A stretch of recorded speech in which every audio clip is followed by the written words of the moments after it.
Boker Tov. What a great way to start today's Daf Yomi, which is Sotah Mem Aleph, Sotah 41 on a Lag BaOmer. Daf Yomi tells us, starting 3 lines from the top on Sotah 41a, that the Kohen Gadol on Yom Kippur, after he finishes service, he reads from the passage in the Torah of Achrei Mos, Leviticus 16, and then he reads from Parshas Emor, Ach Basor. The Gemara says, is he really able to read from the same Torah, just rolling it in between? We have a contradiction because the Mishnah tells us, the Mishnah in Yoma and Megillah tells us, Medalgin b'Navi ve'Medalgin b'Torah, that we don't skip in the Torah. We only would roll it to skip a passage in the prophets, but not in the Torah. So if that's the case, how are we able to do this? So Abai will kasha. Abai says not difficult because what we do is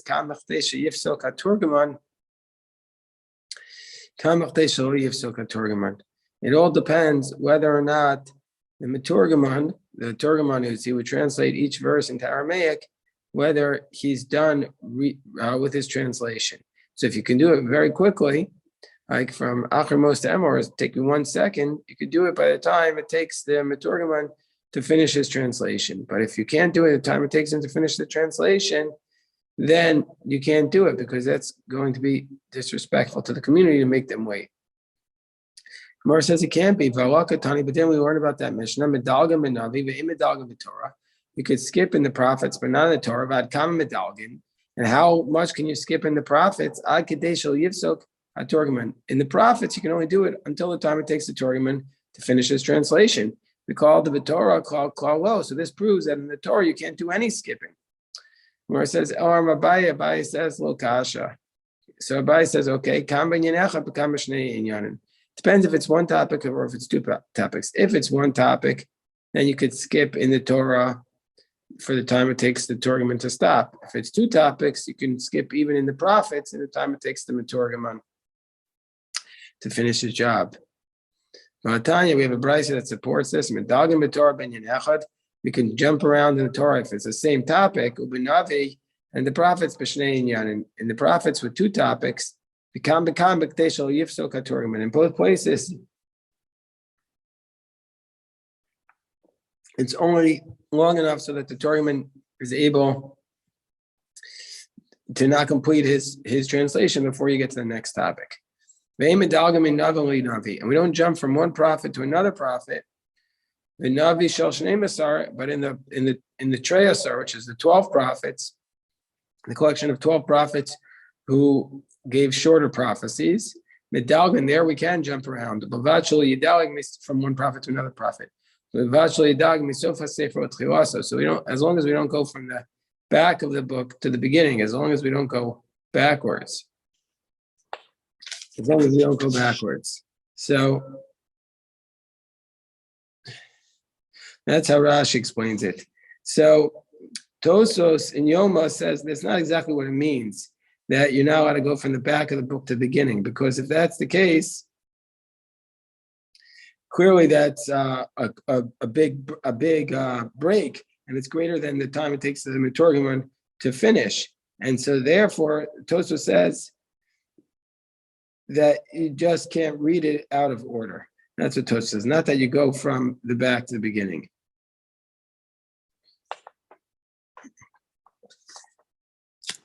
So what's the reason why you can't read it out of order? Because that's something that will be confusing and people won't be able to pay attention. Torah. Then after he finishes Ach Basor, he rolls up the Torah, he puts it in his bosom, and he says, more than what is written here, I have read. We call Kachlama. Why does he go to this degree? We don't want him to spread bad. We don't want anybody to spread bad rumors about the Torah scroll and to say that the Torah scroll is not kosher. So you say that it's all in there. You just don't want to read it because you'd have to roll it. So the Gemara asks that question now. So when you come to the parasha of Pinchas, the which discusses Yom Kippur, you read that by heart. So the Gemara asks the question: Why don't you roll it? Why don't you roll the scroll and read it? I'm Rav Huna bar Yehuda.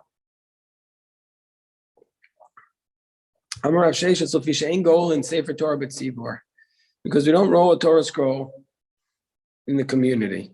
We don't do a communal rolling, because then everybody's going to have to wait, and it's disrespectful. So the Gemara asks, why don't you just bring another Torah scroll and read it? So Rav Huna bar Yehuda says in the name Mishum Pegamo Shal Rishon. No, because then we're going to think that the first Torah scroll was defective somehow. Chas v'shalom. Rishlakish says no, because then you have to make a new bracha, and then it's a bracha that's not needed. Gemara says, "Are we really concerned that the first Torah scroll will be disqualified? People think it's disqualified." Rosh Chodesh Tevis comes on Shabbos, maybe Shalosh Torahs. You bring 3 Torah scrolls. One of the Torah scrolls is from the reading of the portion of the day. One is Rosh Chodesh, Chanukah.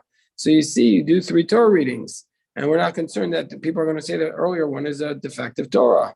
So Gemara explains, if they're 3 separate people from 3 separate Torahs, that's not going to be considered a defect. If you have one man from 2 different Torahs, then we are going to be concerned that maybe people will say it's defective. And then you make the 8 blessings. The Kohen Gadol makes the 8 blessings. What are the 8 blessings? Torah. You make the blessing. Like you make this blessing in the synagogue after you recite the Torah. And then you say the blessing of Ritzei, the blessing of Modim, the blessing for forgiveness for our sins, like it was established on Yom Kippur. You make a blessing for the temple. For the Kohanim, for the Israelites, for Jerusalem. And then the rest is Tefillah Tchina Rino Bakasha. The rest is prayer. For the Jewish people, your people need to be salvation. You conclude the blessing Shomei Tefillah. From this point onward, what happens? From this point onward,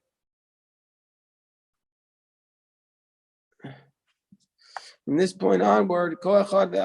Sefer Torah mitoch Beso. The conclusion of the Kohen Gadol service on Yom Kippur, everybody brings their Torah scroll from their house with Korabo and reads from their Torah. Why does everybody bring their Torah scroll and read it from the house? To show the beauty in the public. Rashi says, to show the beauty, shall Sefer Torah v'nuyo. Show the beauty of the Torah and its beauty, because it says, Zekili v'amveyu. This is my God, I'll glorify him. It's now a fun of the mitzvahs, Sefer Torah. No, it says no. You want to show that you're honoring God with your beautiful Torah scroll. But Rashi to Maseches Yuma says it a little differently. Rashi says, Laharos niyo shall Sefer Torah, v'tiferes ba'aleh, to show the glory of its owner. Shetarach lisnos b'mitzvah, to show how hard the person worked to fulfill the mitzvah of writing the Torah. As it says, Zekil v'amveyu, it's now a fun of the mitzvahs lulav, na, Sefer Torah na, beklaf na, b'diona, b'lablar, uman. Meaning to say that when a special mitzvah of the Torah scroll, to write it with exceeding beauty, to write it with beautiful cloth, with beautiful ink, with a scribe who looks good when he writes it. So that's what we're doing here at this point on Yom Kippur. We're showing how hard we work to fulfill the mitzvahs at this point on the Yom Kippur service. We're up to the Mishnah. The Mishnah says, Parashas HaMelech Ketzad. Okay, so we read the Parashas of the Melech, the passage of the king has to be read in Hebrew. When is it read? How's it done? Motzei Yom Tov HaRishon Shel Chag. Conclusion of the first day of the holiday of Sukkot. B'motzei Shvius. B'shmini. In the 8th year, B'motzei Shvius, after the sabbatical year, Osin Lo Bima Shalates. You make a wooden platform, Bazar, in the courtyard. Uyoshev Aleh, and he sits on it, as it says, Miketz Sheva Shanim B'moed. The Chazan HaKnesses, no tel Sefer Torah. The Chazan takes the Torah scroll, but knows no Rosh HaKnesses. He gives it to the head of the synagogue. But Rosh HaKnesses no Sengoskan. He gives it to the deputy. The chazan doesn't mean the cantor, it means the person who's in charge of, let's say, the furniture. The Rosh HaKnesset says the gabbai. Gives it to the deputy, Vaskan nos l'kohen gadol, gives it to the high priest, kohen gadol nos l'melech, gives it to the king. The king receives it. He stands and receives it. Vikore Yoshev, he reads it while he's sitting. Agrippas the melech amad v'kibel. Agrippas the king stood up to receive it. Vikora Omed, and he read it while he's standing. V'shibchu chachamim, the sages praised him. Ukashegiu. And when they were reading from it, and there came to the passage, you know how to put a foreigner on top as your king.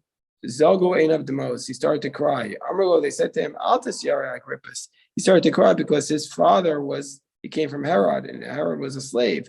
So he came from a non-Jew, so he couldn't be the king, even though his mother was Jewish. So they said to him, don't be afraid, Agrippas, achinu ata, you're our brother. They flattered him. The Gemara says they were punished for this. You read from the beginning of the Dvarim until the Shema, V'Shema, V'Hayam Shemoah. Then you read the Shema and the Hayam Shemoah, and then you read Aser Ta'aser. Then you read Aser Ta'aser and Ki Techalel Aser.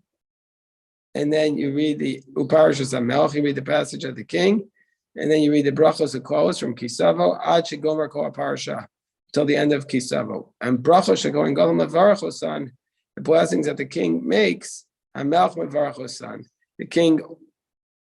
The blessings that the Kohen Gadol makes, the king also makes. He substitutes the prayer of the festivals, the prayer for festivals, the Mekadesh Amol Yisrael,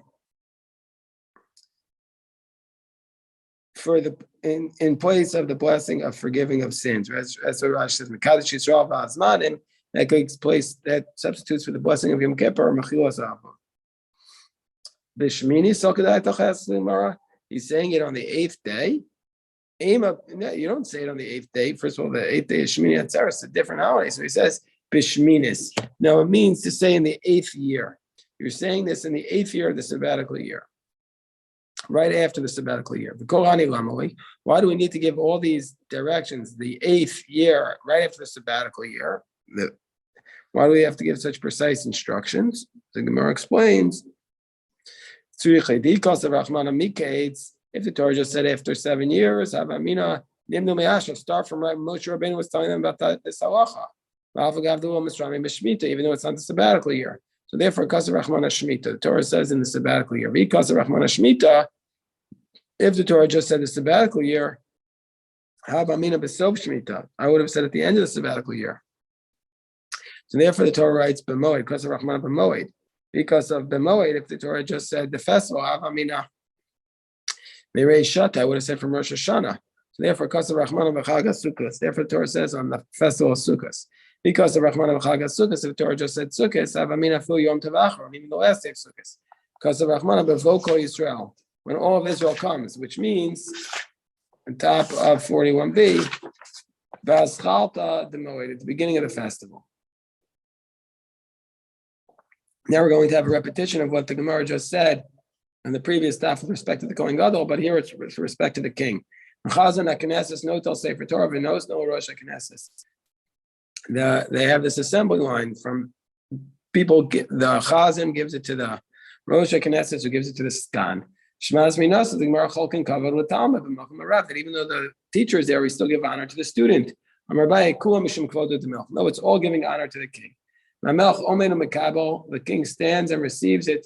The Kori Yoshev, and he sits and he reads it. Agrippas stood and received it, and then he read it while standing. Gemara says, Agrippas stood. We call it the Yoshev. That means he was sitting. How could he have been sitting? You're not allowed to sit in the courtyard. Only the kings of David, the descendants of the kings of David, could sit in the courtyard. As it states,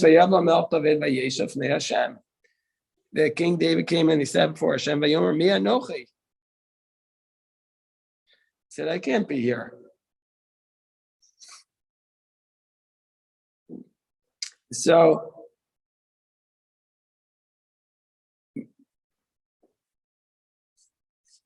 even though it was Lifnei Hashem, which means to say it had the Kedusha of the Azara, because The temple wasn't yet built because David was the seer saying he wants to build a temple, but it had the kedusha of the courtyard. Kedam Rav Chisda, so Rav Chisda explains, Be'ezras Nashim, it was in the women's courtyard. That's where the Torah was read from, and there you were allowed to sit. Hachinami Be'ezras Nashim. That's what it was. Mishapchu Chachamim, Shapchu, the sages praise Agrippus, Mikal the Shapir of it. Means to say that Agrippus did the right thing in reading it while standing. V'amar Rav Ashi, afilu ma'amar nasi shemachal kvodo, kvodo machol mel shemachal kvodo ein kvodo machol. Even according to the one who says that a prince can waive his honor, a king can't. If a king wants to waive his honor, we don't listen to him. It says, Som tasimalecha melech shetei imaso oecha. The awe of the king needs to be upon you. King can't waive his rights. Mar explains mitzvah shani. A mitzvah is different. So therefore, because it was a mitzvah, he could waive his honor for the purpose of the mitzvah. When they came to that passage, you can't put an ishnach where they flattered him. And they said, don't be afraid, you're a brother. He wasn't their brother. He wasn't able to be the king. So the Gemara explains, at that moment, says Rabbi Nassan, Jewish people became worthy of destruction. It's called Sonei Yisrael, which really means the enemies of Israel, but it's a euphemism for the Jewish people. Agrippus, because they flattered Agrippus. On the day where this power of flattery became so strong, the judges became distorted, the actions became messed up. Nobody could any longer say to their friend, my deeds are greater than yours. Once you start flattering, everything becomes messed up. Darash Rabbi Yehuda bar Marav, Rabbi Yehuda bar Marav said,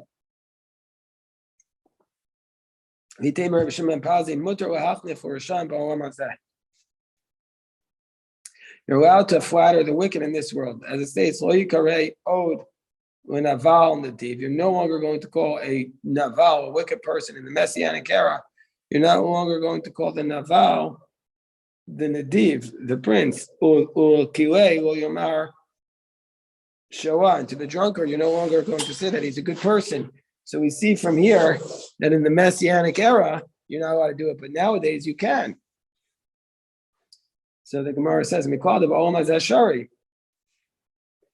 So Rish Lakish says, so if that's the case, you're allowed to do it. So Rish Lakish says, Me'acha. What's the source of the idea that you're allowed to flatter? We learn from Jacob and Esav. He says, Kiros Pnei Elokim Matertzeni, that Jacob says to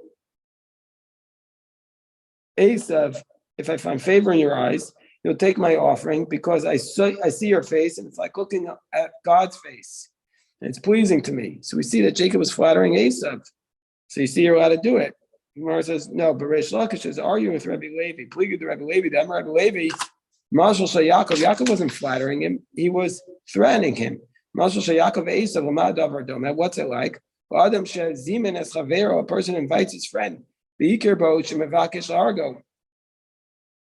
And he sees his friend wants to kill him. Amrlo Tam Tav Shilzeh Shani Tohem. And so he sees his friend wants to kill him. He says, "Ooh, taste this. It's Tav Shil Sheta'amti B'Beis HaMelech." He name drops the king. It's like the taste they had in the king's house. Amar Yadolei Malka. So then the other guy there says, "Oh, he knows the king, Mistafi, and he's afraid. We'll cut away, and he won't kill him." That's what Jacob was trying to hint to Esav, that he's seen God's face. So therefore, Esav won't kill him. He wasn't trying to flatter him. Amar Rabbi Lazar. Maybe anybody who flatters brings anger to the world. It says, not only do they bring anger, the prayers are not heard. As it states,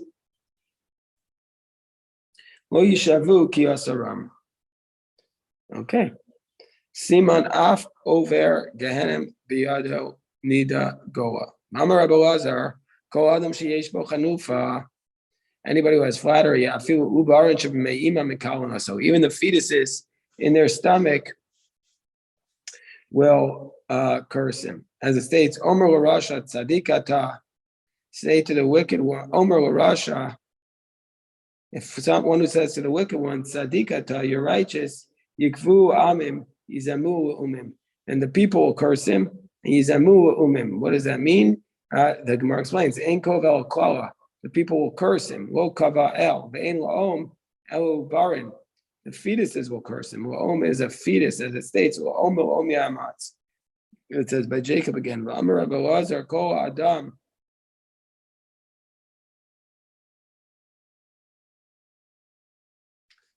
V'amar Rabbi Elazar kol adam sheish bo chanufa, whoever has flattery, nofal b'gehenim, will fall into hell, as it states. Hoya omrim l'ra tov, l'tov ra, as it states in Isaiah. Woe to those who say that the bad is good and the good is bad. And Maksiv Acharav Lachain, it says afterwards in the verse, Lachain Kechol Kash was shown Aish. Just like a fire will eat straw. V'chashash la'ava yirapeh.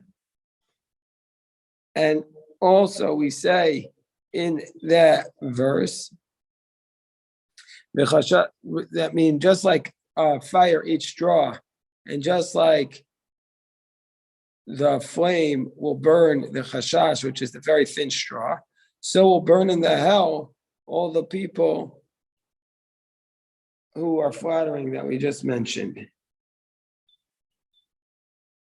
So, not only that, if you flatter your friend, you're going to end up falling into his hands.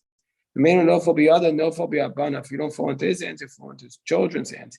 If you don't fall into his children's hands, you fall into his grandchildren's. As it says about Jeremiah,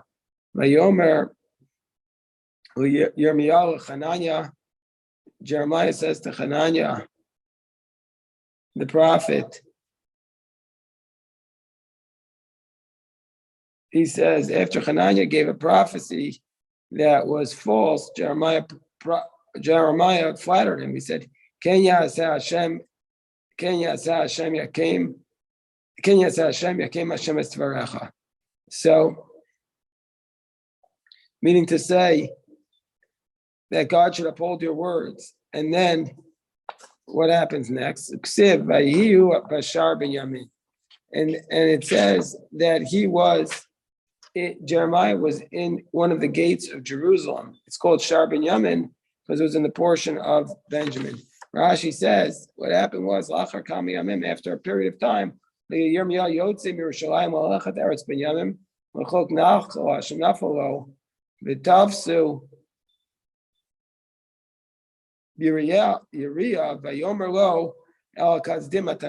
then Jeremiah was caught. So even though Jeremiah was telling Hananiah his prophecy was going to be good, nevertheless, Jeremiah was caught. Visham on top of 42a, Visham Baal Pekudas, and there was a person who was in charge that nobody can leave the city. Ushmo Yiriyah ben Shelemiah ben Hananiah, and this was Hananiah's grandson, who was the false prophet who Jeremiah supported, or at least he flattered him. And he grabbed hold of Jeremiah, saying,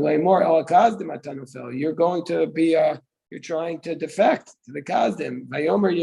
And Jeremiah said to him, no, Sheker, ain't any no fellow al Kazdim. That's false. I'm not going to the Kazdim. And they didn't believe him. And they grabbed a hold of Jeremiah and they took him to the princes. Okay, we'll stop the recording here. We can continue to study